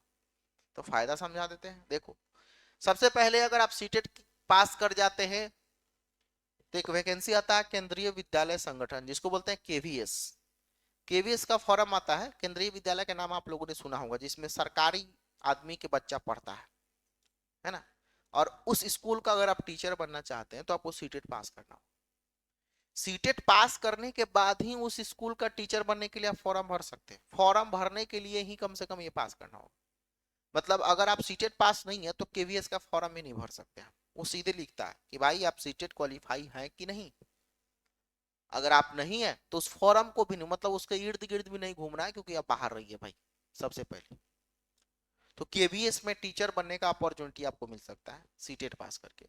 दूसरा, नवोदय विद्यालय के नाम तो आप लोगों ने सुना होगा, नवोदय विद्यालय संगठन। नवोदय विद्यालय में आप टीचर तभी बन सकते हैं जब आप सीटेट पास। अगर आप सीटेट पास है तभी आप उस नवोदय विद्यालय के शिक्षक बनने के लिए तैयारी कर सकते हैं, मतलब उसका फॉर्म भर सकते हैं। दूसरा फायदा ये हो गया नवोदय विद्यालय, ठीक है ना। एक आता है आर्मी स्कूल, जहां पर आर्मी के बच्चे पढ़ते हैं, जो हमारे देश के जवान हैं उनके बच्चे पढ़ते हैं। आर्मी स्कूल में आपको टीचर बनना है भाई, वहां पर कहता है सीटेट पास है आप, नहीं है तो बाहर रहिए। अगर आप सीटेट पास हैं तो इस स्कूल को टीचर बन सकते हैं, नहीं पास है तो बाहर रहिए, है ना। और चौथा अपॉर्चुनिटी हमारे पास में आता है प्राइवेट स्कूल। अब प्राइवेट स्कूल का मतलब हम ये नहीं कहना चाहते जो हमारे गांव घर में चल रहा है चौक चौराहा पर, नहीं, अच्छे प्राइवेट स्कूल की बात करें जो सीबीएसई से मान्यता प्राप्त, सरकार के पूरे गाइडलाइन के अनुसार में चलता है, वहां पर भी अच्छी सैलरी होती है अगर आपके पास गुणवत्ता है। जैसे बड़े बड़े स्कूल जो है, जीडी गोइनका, डीएवी, डीपीएस है ना, ये सब अच्छे स्कूल है, मानक स्कूल है। तो यहाँ पर भी अगर आप टीचर बनने जाते हैं तो कुल मिलाकर के सबसे पहला सवाल आपसे ये पूछा जाएगा कि क्या आपने ट्रेनिंग किया है बीएड या डीएलएड, तो आप कहेंगे हाँ। फिर दूसरा सवाल, आपने सीटेट पास किया, तब बोलेगा नहीं, तो नहीं होगा। मतलब ये कि अगर आप बढ़िया प्राइवेट स्कूल में भी पढ़ाने जाते हैं तो भाई आपको पात्रता परीक्षा पास जरूरी है, नहीं तो नहीं हो पाएगा, संभव नहीं है उसमें। मानक है, सरकार का ये गाइडलाइन है कि बिना पात्रता पास किए हुए शिक्षक को आप स्कूल में नौकरी नहीं दे सकते, ये मानक है सरकार का। लेकिन हम जानते हैं कि इस सब पर ध्यान आपका नहीं होगा, पूरा का पूरा फोकस होगा आपका बीपीएससी टीआरई, इसी पर होगा फोकस, है ना। बिहार पब्लिक सर्विस कमीशन, भाई बिहार में हमको टीचर बनना है सर, हमको केवी से एनवीए से कोई मतलब नहीं है, आर्मी स्कूल से मतलब नहीं है, प्राइवेट स्कूल में हमको सरकारी शिक्षक बनना है भाई। तो सरकारी शिक्षक बनना है बीपीएससी से, तो आपको एकदम पता होगा कि बीपीएससी टीचर का जब फॉर्म आता है उसमें स्पष्ट लिखा रहता है कि आप सीटेट आपने पात्रता परीक्षा को पास किया है या नहीं। तो हाँ, और आप कहिएगा नहीं तो बोलिएगा कि बीपीएससी से आप दूर रहिए। तब अगर आपने पात्रता परीक्षा पास नहीं किया तो 1 से 5 में आप टीचर नहीं बन पाएंगे। अगर आपने पात्रता परीक्षा पास नहीं किया तो 6 to 8 में टीचर नहीं बन पाएंगे। अगर आप 6 to 8 में बीपीएससी का फॉर्म भरना चाहते हैं टीचर वाला, तो आपके पेपर 2 क्वालिफाई करना होगा, वो वाला जो लिखा हुआ है। अगर आप 1 से 5 क्लास में टीचर बनना चाहते हैं तो आपको पेपर 1 क्वालिफाई करना होगा, तभी उसका फॉर्म भरिएगा। परीक्षा का बात छोड़ दीजिए, उसका अलग सिस्टम है, फॉर्म भरने के लिए केवल एक क्राइटेरिया चाहिए। तो आपको नहीं लग रहा कि भाई अगर तुम ट्रेनिंग कर लिए हो, अगर इस परीक्षा को पास नहीं करते हो तो जीवन पूरा अंधेरा दिख रहा है भाई, कोई अपॉर्चुनिटी नहीं है। अब देखो बीएड डीएड करना आज के डेट में बहुत आसान हो गया है, पैसा पर लोग बीएड डीएड कर रहा है, खुल कर ये बात कर रहे हैं। न एक दिन क्लास जाना है, 2 साल में क्या ट्रेनिंग हुआ, क्या कैसे हुआ, क्या लेसन प्लान है, क्या माइक्रो टीचिंग है, कुछ पता नहीं। लोग तो ऐसे बात करता है कि कितना पैसा लीजिए खाली परीक्षा देने आएंगे। सही है ना, आज के डेट में तो वही सिस्टम चल रहा है। यहां तक अब हम भी बीएड डीएड करवाते हैं, हमारे पास भी फोन आता है इस तरह से कि सर परीक्षा देने जाना होगा क्या, परीक्षा देने जाने में भी उसको कष्ट है। अरे भाई अगर क्लास करना होता तब क्या होता। लेकिन सवाल यह है कि हमारे न्यू को कमजोर कर रहा है, ये हमारे बेस को कमजोर कर रहा है। 2 साल आपने ट्रेनिंग किया नहीं, अब वही ट्रेनिंग का सवाल यहाँ पर पूछा जाता है, तो दिक्कत तो होगा, टीचर की सहायता आपको है। तो कुल मिलाकर के आप बीपीएससी टीचर बनना चाहते हैं तो आपको पेपर 1 पेपर 2, 1 से 5 में पेपर 1 और 6 to 8 के लिए पेपर 2 क्वालिफाई करना ही होगा। नहीं करते हैं तो ट्रेनिंग 1.5 लाख 2 लाख 2.5 लाख 1,50,000 लगा के आपने किया है, वो धारा का धारा डिग्री रह जाएगा आपके घर में, कोई काम का नहीं हो, कोई काम का नहीं। अगर आप शिक्षक बनने का सपना साकार करना चाहते हैं तो भाई आपको सबसे पहला बैरियर आपके लिए बीएड डीएलएड के बाद में यही है, कौन, सीटेट। और आपको बता देते हैं कि बिहार सरकार ने ऐलान कर दिया है कि राज्य में हम किसी तरह का पात्रता परीक्षा का आयोजन नहीं करेंगे। अब राज्य पात्रता परीक्षा का मतलब बीटेट पहले होता था, 2011 में हुआ था बिहार टीईटी जिसको हम लोग बोलते हैं, 2017 में हुआ था बिहार टीईटी। तो बिहार टीईटी पास करके भी बच्चे टीचर बन सकते थे बिहार में, लेकिन सरकार ने पूरी तरह से 10 दिन पहले का न्यूज है, कह दिया कि हम कोई राज्य में पात्रता परीक्षा नहीं लेंगे। क्यों? क्योंकि सीबीएसई तो साल में 2 बार एग्जाम ले रही है, तो फिर हम उसी चीज को रिपीट क्यों करें। भाई सीटेट पास करो और आकर के हमारे राज्य में शिक्षक बनो, और ये तो सेंट्रल लेवल का है। अगर आप इसको पास कर जाते हैं तो देश के किसी भी राज्य में आपको शिक्षक बनने का मौका मिल सकता है, केवल बिहार में ही नहीं। समझ रहे बात को ना। तो इसीलिए अगर अगर आप बीए डीएलएड वाले हैं तो भाई इसको पास करना जरूरी है, ये आपके लिए इंपॉर्टेंट हो जाता है बहुत ज्यादा। इसका फुल फॉर्म होता है सेंट्रल टीचर एलिजिबिलिटी टेस्ट, केंद्रीय शिक्षक पात्रता परीक्षा। मतलब ये कैसा पात्रता परीक्षा है जिसको पास करेंगे तो सरकार यह समझना यह समझती है कि हाँ ये टीचर बनने के लायक है। अगर आप यह पास नहीं है तो आप टीचर बनने के लायक ही नहीं है। आप कहिएगा सर कैसे लायक नहीं है, बीएड किए हुए हैं। अरे बीएड से भाई तुम प्रूफ करो ना, यहाँ पर परीक्षा देकर प्रूफ करो कि हम टीचर बनने के लायक है। वो आपने खरीदा होगा कहीं से, वो अपने पैसे पर ले लिया होगा, डिग्री तो आजकल पैसे पर भी मिल रहा है ना। लेकिन सरकार कहती है कि नहीं, अगर आप पात्रता परीक्षा पास नहीं है, क्योंकि यहां पर कोई सेटिंग वेटिंग नहीं चलेगा भाई, तुम अगर तुम में गुण है तब इस पात्रता परीक्षा को निकाल पाओगे, वरना तुमसे यह होने वाला नहीं। तो कुल मिलाकर के आपको यह पास करना जरूरी है। हम ये पहली क्लास है इसीलिए बात हम ये सारा बताते रहे, हर क्लास में सब बात हम आपको नहीं बताएंगे, सिलेबस पर हम बातचीत करेंगे। लेकिन चूंकि आज फर्स्ट क्लास है तो इसीलिए हम आपको सारा जानकारी दे दे रहे हैं। अब आप सोचिए कि सर क्या बीपीएससी टीचर बनने के लिए भी हमको जनरल कैटेगरी में 90 नंबर लेकर आना होगा, ओबीसी एससी एसटी में 82 या 83 नंबर लेकर आना होगा? तो नहीं, बिहार सरकार के द्वारा यहाँ पर कुछ छूट दिया गया। ये सेंट्रल गवर्नमेंट की बात हम बोले, गवर्नमेंट ऑफ बिहार ने, स्टेट गवर्नमेंट ने कुछ छूट यहां पर भी दिया है। और आप सभी जानते हैं कि बिहार सरकार सबसे ज्यादा मेहरबान किसके ऊपर है? महिलाओं के ऊपर। ना ना, सबसे ज्यादा महिला के ऊपर है ना। अब समझिए क्या है कि महिला के लिए विशेष छूट है बिहार सरकार, पुरुष के लिए भाई कोई छूट नहीं है, माफी चाहते है ना। अगर आप जनरल कैटेगरी से हैं तो भाई 90 नंबर आपको लेकर आना ही पड़ेगा। अगर आप ओबीसी एससी एसटी से हैं, ओबीसी से, अभी एससी एसटी का थोड़ा छूट है, ओबीसी से है तो आपको 83 नंबर लेकर आना ही होगा। अगर आप लड़का है तब, लड़की है तो आपके लिए छूट है ना। क्या छूट है समझो पहले। अगर जनरल कैटेगरी से बिलोंग करते हैं और अगर आप फीमेल है, मेल नहीं फीमेल है ना, तो केंद्र सरकार ने कहा कि भाई जनरल कैटेगरी वालों के लिए हमको 90 नंबर चाहिए, लेकिन बिहार सरकार कहती है कि नहीं नहीं कोई दिक्कत नहीं, अगर आप महिला है तो भाई आप 83 नंबर लेकर आइए, हम आपको बिहार में शिक्षक बना सकते हैं। लेकिन केवल यह ऑफर किसके लिए? महिलाओं के लिए, पुरुषों के लिए ऑफर नहीं। पुरुषों को भाई 90 नंबर लेकर आना ही होगा। समझ बात? तो एक ये फायदा यहां पर है किसके लिए? महिलाओं के लिए। अगर आप अच्छा वो आप सीटेट आपको फेल मानेगा। जैसे अगर आप महिला है, जनरल कैटेगरी से बिलोंग करती है ना, अगर आपका 85 नंबर है तो सीटेट लिखा है कि नहीं, आप पास नहीं है, सीटेट के अनुसार आप पास नहीं है। लेकिन बिहार सरकार कहती है कि नहीं नहीं, 85 नंबर है भाई, मेरे लिए आप पास है और आप शिक्षक बन सकते हैं हमारे राज्य में। केवल बिहार में, हाँ, क्योंकि ऑफर तो बिहार में मिला है, अब मन्ना तो बिहार में है कुल मिलाकर है ना।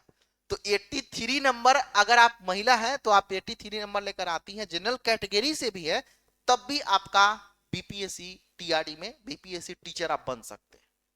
ये छूट है सरकार की तरफ से। दूसरा छूट एससी एसटी वालों के लिए, अगर आप एससी या एसटी कैटेगरी से बिलोंग करते हैं, आप मेल हो या फीमेल, दोनों के लिए, चाहे आप मेल हो या फीमेल हो, 50% नंबर लेकर आइए और बिहार में शिक्षक बन जाइए। 150 का 50% कितना होता है? 75। 75 मार्क्स अगर आपके पास में है ना, तो आप बीपीएससी टीचर में फॉर्म भर सकते हैं। सीटेट आपको फेल कहा है कि भाई आप पास नहीं है, लेकिन बिहार सरकार ने कहा कि नहीं नहीं आप एससी एसटी है, आइए, कोई दिक्कत नहीं।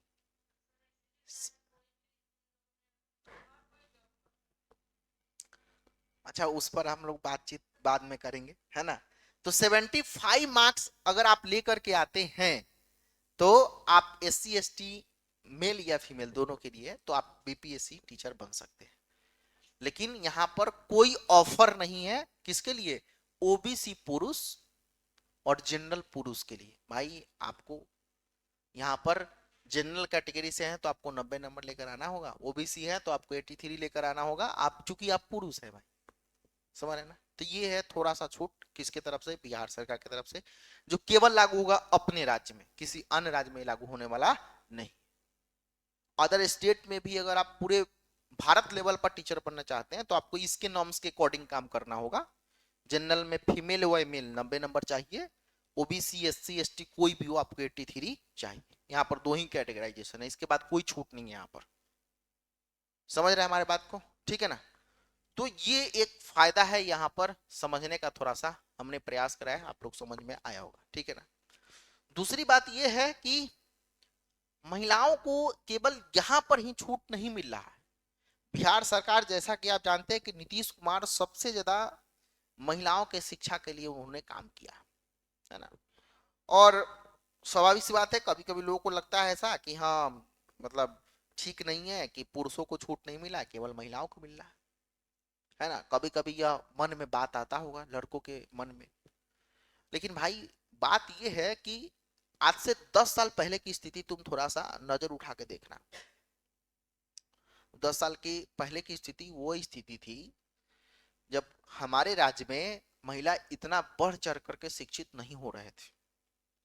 लेकिन अब तुम अपने समाज में केवल नजर उठाकर देखो, इन सब चीजों के वजह से, आरक्षण रिजर्वेशन की वजह से महिलाएं अब चौखट पार करके कोचिंग पढ़ने आ रही है।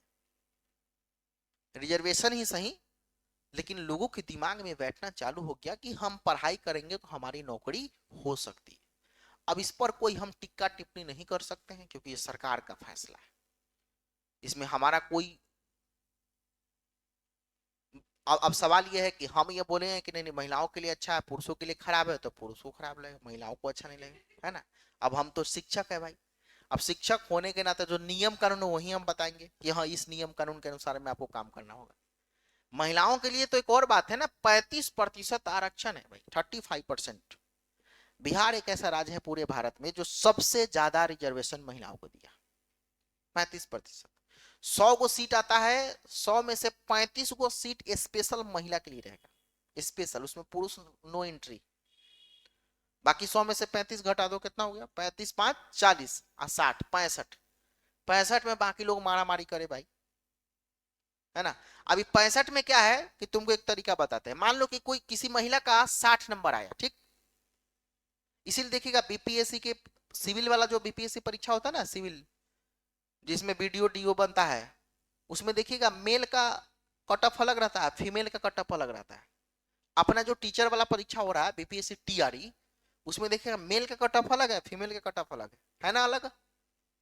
क्यों? क्योंकि भाई रिजर्वेशन वाला में वो लोग जाता है। तो देखिएगा महिलाओं का जो कट ऑफ है वो थोड़ा सा कम रहता है, पुरुषों का कट ऑफ ज्यादा रहता है। क्यों? क्योंकि 35% तक चीजें छट गया वो, बाकी 65% बचा। अब 65% में नियम क्या है कि भाई अगर कोई महिला है, अब जैसे मान लीजिए कि हम पुरुष है, हमने 62 नंबर लेकर आया, ठीक। अब कोई महिला 65 नंबर लेकर आई है, तो हमसे ज्यादा उसका नंबर है, तो भाई वो हमारे सीट पर आ सकती है, मतलब ये 65 वाला में घुस सकती है, समझ रहे ना। लेकिन अगर महिलाओं को 40 नंबर पर सिलेक्शन किया गया है, 40 नंबर पर, और हमारा 60 गो नंबर है, तो क्या मजाल है कि हम इसमें घुस जाए? नहीं। समझ रहे ना बात को। हमारे कहने का मतलब है कि रिजर्वेशन का तरीका यहां पर यह है कि 35% केवल महिलाओं के लिए, उसमें पुरुषों का कोई लेना देना नहीं है। लेकिन 65% में महिलाओं का भी लेना देना है। मतलब जो जो कट ऑफ पुरुष का गया है, वो कट ऑफ में अगर महिला कोई लेकर, जो तेज तरार है जो लेकर के आ गई है, तो उसको यहां से हटाकर यहां पर शिफ्ट कर दिया जाए, समझ। लेकिन इस सबसे डिमोटिवेट नहीं होना है, बस नियम है तो है। अब सवाल ये है कि देखो, अब मैं तुमको एकदम सिंपल कहानी बताना चाहता हूं। देखो, एससी एसटी कैटेगरी का कट ऑफ जो है वो कम होता है, महिलाओं का पुरुषों का कट ऑफ कम होता है। लेकिन मेरा मानना यह है कि आज के डेट में भी एससी एसटी का सीट खाली रह जा रहा है, और यह जनरल का कट ऑफ ज्यादा रह रहा है। लेकिन मेरा मानना यह भी है, तुम समाज में चलकर देखो, जनरल कैटेगरी के लोगों की संख्या, मतलब कट ऑफ ज्यादा है, तो नौकरी भी ज्यादा हो रहा है भाई। क्योंकि दिमाग में ये चीजें मेंटेन है कि हमको 90 नंबर चाहिए, तो उसी के अनुसार वो मेहनत भी कर रहा है, सीधी बात है। और जिसके दिमाग में ये है कि हमको हमारा तो 40 नंबर पर हो जाएगा, तो 35 नंबर के लायक मेहनत कर रहा है, वो फेल कर जा रहा है। अब जिसको दिमाग में है कि भाई मेरा तो 90 से कम पे होना नहीं है, तो वो मेहनत ज्यादा कर रहा है, तो 95 लेकर आ रहा है। तो इसीलिए इस सब पर ज्यादा ध्यान देने की जरूरत नहीं है। जो स्थिति है उसके अनुसार में अपने आप को क्या करना है, एडजस्ट करना है, क्योंकि हमारे आपके हाथ का बस का बात नहीं। और मेरा मानना यह है कि चलो ठीक है, महिलाओं को आगे बढ़ने के लिए आरक्षण जो सरकार ने दिया है, इससे एक बदलाव हुआ है। बदलाव कहने का मतलब, आज से 20 साल पहले की स्थिति वो नहीं थी कि महिलाएं इतना ज्यादा शिक्षित राज्य में हो रही थी। आज के डेट में आप जाकर देख लीजिए, अपने समाज में जाकर देख लीजिए, वो हर पिता अपने बेटी को पढ़ाना चाह रहा है, वो हर पति अपने पत्नी को पढ़ाना चाह रहा है। इसके पीछे भले कारण रिजर्वेशन ही हो, आरक्षण ही हो, लेकिन कम से कम एजुकेशन ले तो रही है। जो हम लोग बात करते हैं सबको एक साथ लेकर चलने का, कम से कम इसी बहाने महिलाएं अब आगे बढ़ तो रही है। तो खुशी इस बात की होना चाहिए कि महिला भी अब आत्मनिर्भर हो रही है, जो कि आज से 20 साल पहले की स्थिति यह नहीं थी। हमारा देश पुरुष प्रधान था। जब आप पुराने जमाने में जाइएगा तो महिलाओं को केवल इस नजरिए से देखा जाता था कि यह घर संभालेगी और लोगों का ख्याल रखेगी, इसके अलावा इसका कोई काम नहीं है दुनिया में। लेकिन सरकार ने उस रूपरेखा को चेंज किया, उस लहजे को, जो हमारा सोच बदला है। अब हमारा आपका सोच बदला, वो हर पिता का सोच बदला है। वरना बेटियां होने के बाद में आज से 20 साल पहले लोग घर में मातम हो जाता था। बेटी अगर पैदा हुई तो लोगों को लगता था कि भाई क्या हुआ था, बेटी, अरे बेटी हुआ, ऐसा फीलिंग सैड। बेटा होता था लोग ढोल नगाड़ा पिटवाता था, बेटा हुआ। लेकिन बताइए अगर ये सिस्टम नहीं लेकर आया जाए तो पता चलेगा कि कोई भी व्यक्ति अपने घर में बेटी को जन्म नहीं लेने देना चाहेगा। हर कोई चाहेगा कि हमको बेटा हो। तो कुछ तो एक एक एक जो है ना सपोर्ट मिलना चाहिए ना, कि हर बाप को लेके कोई बात नहीं, बेटी है तो क्या हुआ, इतना आरक्षण है, सरकार ने इतना रखा, बेटी को पढ़ाएंगे, नौकरी लगाएंगे, ये भी आत्मनिर्भर बनेगी, सेल्फ डिपेंड होगी। तो एक अच्छी बात ही है। अब जाकर देख लीजिए बीएड कॉलेज में जाकर देख लीजिए, 100 गो सीट में 80 गो खाली लड़की होगी, महिला और लड़की होगी, है ना, 20 गो पुरुष होगा।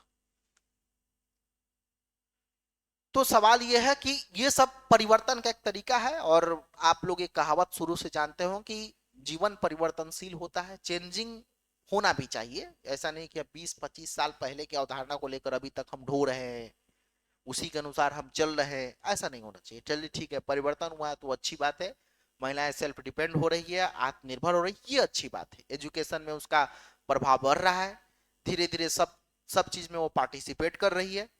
जबकि आज से पहले की स्थिति वो नहीं थी। आज आपको हम बता रहे हैं, आज से 20 साल पहले की स्थिति ये थी कि अगर बेटा मैट्रिक में 50% नंबर लेकर आता था और बेटी 75% नंबर लेकर आती थी, फिर भी उस बेटा को पटना भेजा था साइंस पढ़ने के लिए, और बेटी 75% लेकर आई है तो उसको आर्ट्स पढ़ाया जाता था घरे। सही है कि नहीं बताओ? आज से 20 साल के पहले की स्थिति ये थी, लेकिन अब वो स्थिति नहीं। तो ये सब क्या है, परिवर्तन का तरीका है। चलिए ठीक है, तो अब बताइए आप लोग को कोई कंफ्यूजन, कोई डाउट, कोई समस्या है इसमें, पहले बताइएगा, है ना। सिलेबस को समझने और जानने में किसी तरह का कंफ्यूजन हो, किसी तरह का डाउट हो, तो आप मुझे बता सकते हैं। बताइए कहाँ दिक्कत हो रहा है, या और कुछ जानना है इसमें, बताइए, खुलकर बताना है। देखिए हमारे क्लास में पूछने की पूरी आजादी है। अभी तो आप लोग नए नए हैं, 2-4 दिन 10 दिन पढ़िएगा तो धीरे धीरे अट्रैक्शन और अटैचमेंट होगा चीजों को जानने का, समझने का। तो हम चाहते हैं ना यार कि तुम मेरे पास पढ़ने आओ तो केवल सीटें का तैयारी मत करो, मतलब शिक्षक बनने, शिक्षक का जो एक व्यक्तित्व होता है, एक पर्सनालिटी जो होता है, वो पर्सनालिटी आप में डेवलप होना चाहिए।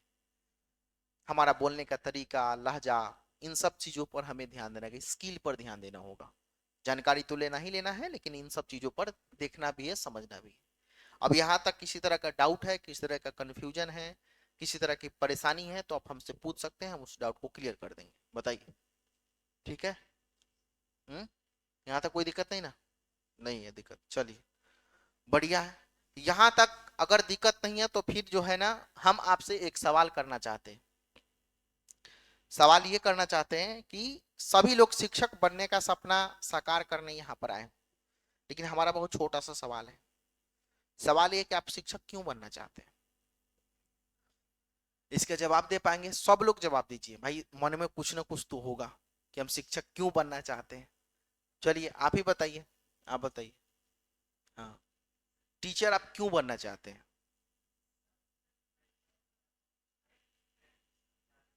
ठीक है, हाइट में छोटे हैं तो दूसरे में जा नहीं सकते हैं, मतलब डिफेंस में कहिए केवल। चलिए, और? हम्म।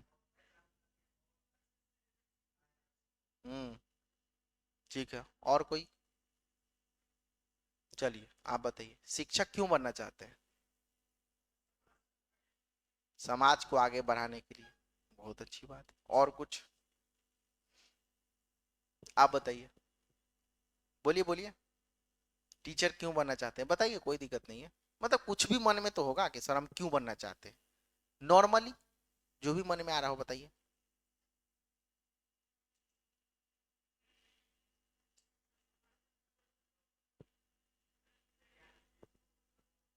देना चाहते हैं। ठीक है, चलिए बैठ जाइए। बच्चों को पढ़ाना बहुत अच्छा लगता है। ओके, ठीक है। आप शुरू से सपना था कि टीचर बनना है? ठीक है। तो आपने इंटर कब किया? 24 में, ठीक है, बहुत अच्छा। आप बताइए। पढ़ाना पसंद है, ठीक है।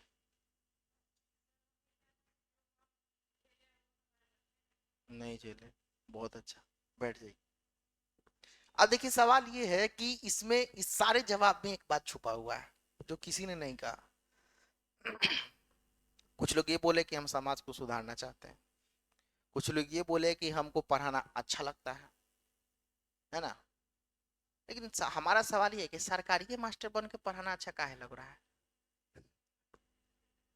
सवाल ये है भाई, तो अगर तुमको पढ़ाना अच्छा लगता है, अगर तुम समाज को सुधारना चाहते हो, तो ऐसे भी तो शिक्षा प्रदान करके समाज सुधार कर सकते हैं। मास्टरे बनने के बाद शिक्षा सुधार का है? सरकारी टीचर बनने के बाद ही शिक्षा में सुधार क्यों?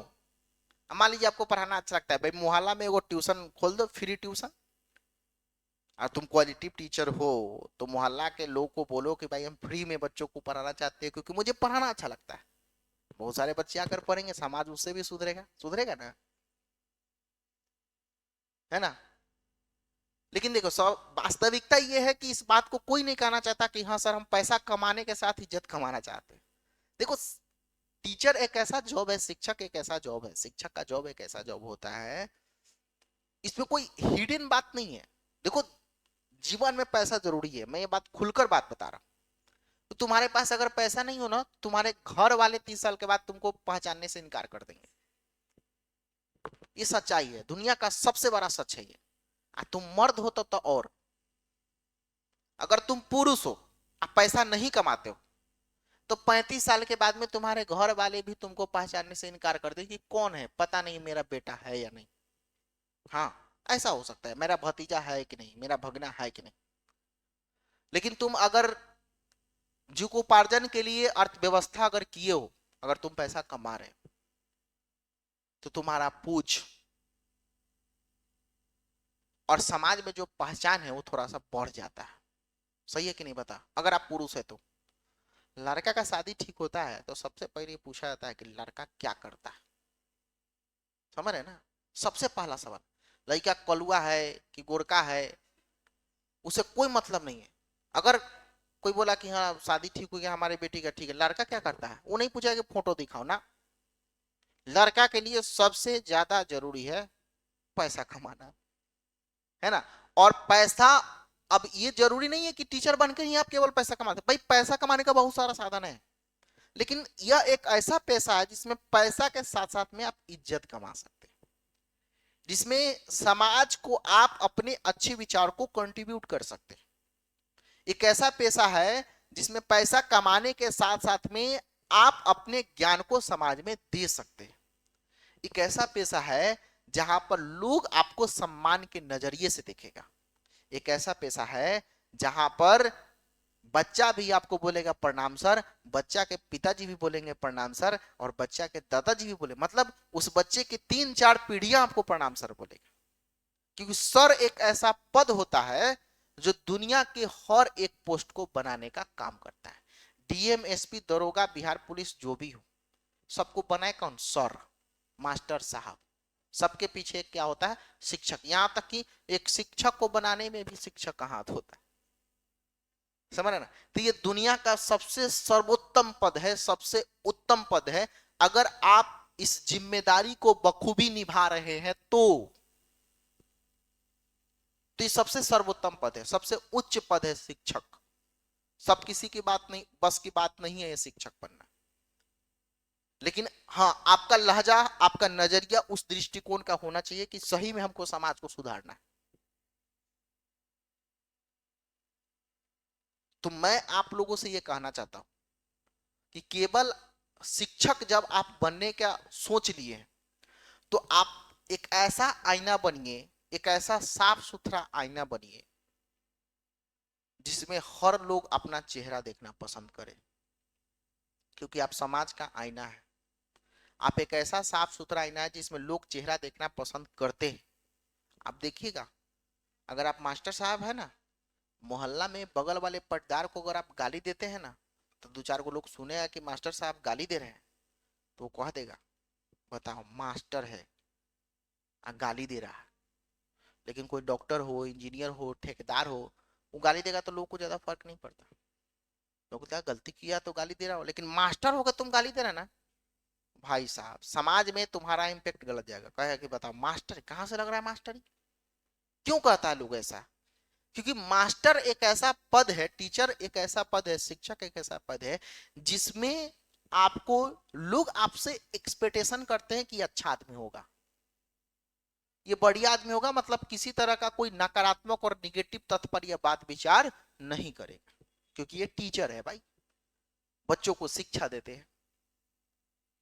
तो हम चाहते हैं कि आप पैसा कमाने के साथ साथ में, पैसा कमाना तो आपका धर्म है, आप कमाइए, एकदम होना चाहिए।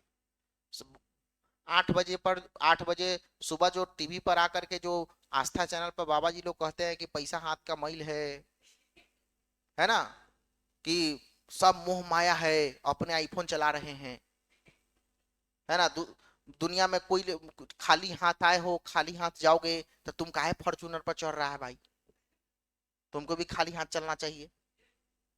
समझ रहे? तो बात कर रहे हैं 50 साल पहले का, जी रहे वर्तमान में, वो ऐसा थॉट हमको जो है ना रियलिज्म पर जीना है, रियलिस्टिक पर जीना है। हाँ पैसा कमाना है हमको, लेकिन अच्छा काम करके कमाना है। ऐसा तो रहे कि आपसे कम पढ़े लिखे लोग पैसा नहीं कमा रहे, कमा रहे भाई। मैट्रिक पास आदमी ठेकेदारी कर रहा है, वो आपसे ज्यादा कमा रहा है। सही है कि नहीं, बोलो तुम? इंटर पास आदमी जमीन का दलाली कर रहा है, वो करोड़ रुपया कमा रहा है। लेकिन तरीका अलग अलग है ना, वे अलग अलग है।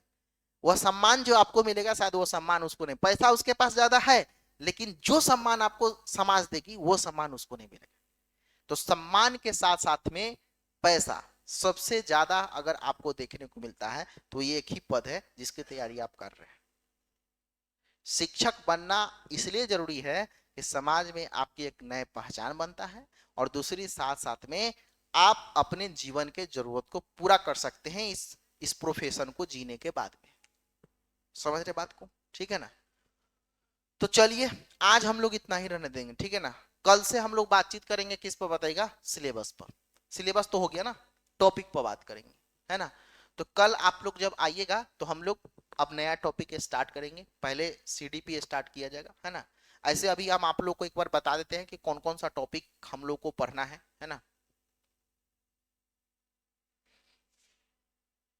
और जो डाउट है, जो कंफ्यूजन है, बोलिए। किसी तरह का कोई कंफ्यूजन हो, किसी तरह का प्रॉब्लम हो तो बताइए भाई।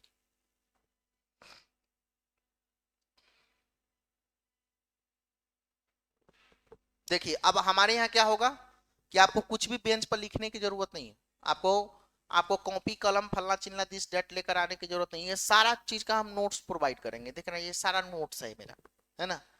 ये सब चीज का हम आपको नोट्स देंगे। जो बच्चा हमारे पास में पहले पढ़ा होगा उसको भी पता होगा, उससे भी पूछेगा तो बता ही देगा। लेकिन मैं फिर से आपको पता कि जो भी विषय मैं आपको पढ़ाऊंगा ना, वो सब चीज का हम आपको हैंड रिटेन नोट्स देते हैं अपना।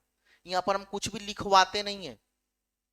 प्रिंट आउट मटेरियल आपको मिलेगा, आप मटेरियल लेकर के वहां पर बैठिए, हम उसको समझाएंगे। क्योंकि लिखवाने में टाइम 2 गुना लगेगा। 3 महीने का कोर्स 6 महीना जाएगा, 6 महीने का कोर्स 12 महीने जाएगा। तो हम आपको अभी बोले हैं कि भाई हमको हार्डवर्क से जरूरत नहीं है, हमको चाहिए क्या, स्मार्ट वर्क। मतलब हम ऐसा कौन सा काम करें जिससे आसानी से हम आराम से इस उपलब्धि को क्या कर पाए, हासिल कर पाए। अब जितना भी सब्जेक्ट का चर्चा हमने किया है ना, जैसे सीडीपी हो गया, ईवीएस हो गया, मैथ हो गया, सबका नोट्स मिलेगा। और नोट्स में जैसे ईवीएस में हमने बताया ना कि 15 number pedagogy, 15 number concept fact वाला, तो 2 नोट्स मिलेगा ईवीएस में। पेडागोजी का अलग मिलेगा, उसका क्लास अलग चलेगा, कंटेंट का अलग चलेगा। मैथ में हमने बताया ना, तो मैथ का कंटेंट का अलग नोट्स मिलेगा, उसका क्लास अलग चलेगा, और पेडागोजी का अलग चलेगा। समझ रहे बात को? हर विषय में 2 2 नोट्स मिलेगा। कहने के लिए खाली ईवीएस, लेकिन ईवीएस में 2 नोट्स, मैथ में 2 नोट्स, हिंदी में 2 नोट्स, सब में 2 2 नोट्स।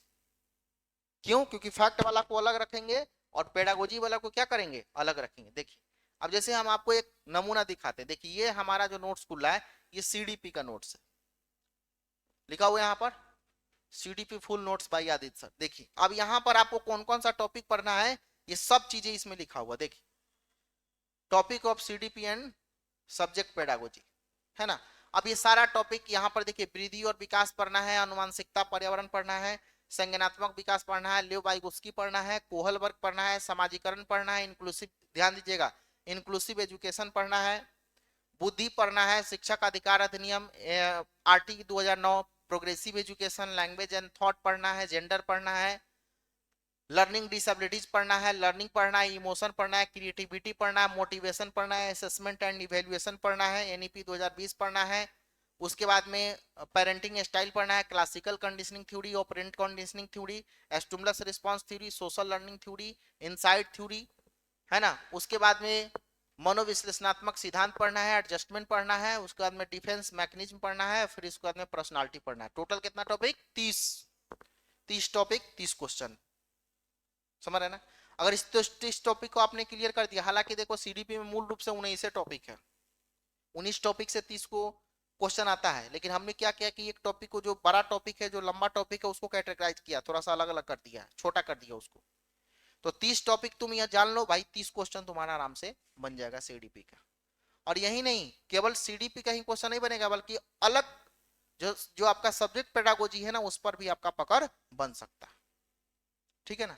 तो हम लोग इस सब पर बातचीत हम लोग कल करेंगे, और सबका नोट्स मिलेगा बाजाप्ते, सब लिखा लिखा है आपको मिलेगा टोटल, है ना। ये सब लिखा लिखा है आपको मिलेगा, कुछ भी आपको यहाँ पर लिखने की जरूरत नहीं। इसीलिए हमारा कोर्स जो है वो कितने महीने में, 3 महीने में खत्म हो जाता है। हाँ, 90 दिन में हमारा नोट्स जो है वो समाप्त हो जाएगा, और 90 दिन में आपकी तैयारी इतना बेहतर हो जाएगी कि आप मतलब सोच नहीं सकते थे।